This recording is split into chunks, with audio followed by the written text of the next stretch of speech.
O'tgan videomizda sizga Vibron, ya'ni jiddiy salon laminatsiyasini taqdim etdik. Ko'pchilikda savollar tug'ilmoqda. Ya'ni buni sepgandan keyin shilishda muammolar bo'lmaydimi? Fen bilan qizdirganda o'zini holatini qanday tiklab oladi va qimmat mashinalarga ham sepsa bo'ladimi? Bugun shu savollarga javob beramiz.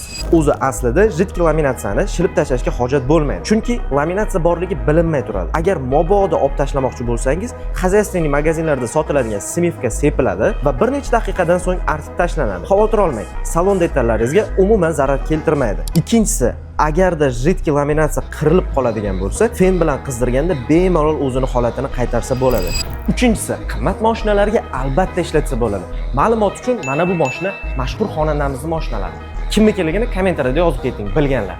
Undan tashqari esa Zikr, Malibu 2 va shunga o'xshash qimmat mashinalarga ham xizmat ko'rsatamiz. O'zimizni detaylingimizga kelsangiz, 3 yillik kafolati bilan jiddiy salon laminatsiya xizmatini ko'rsatamiz. Undan tashqari boshqa xizmatlar ham bor. Bemalol shu raqamlarga aloqaga chiqishingiz mumkin.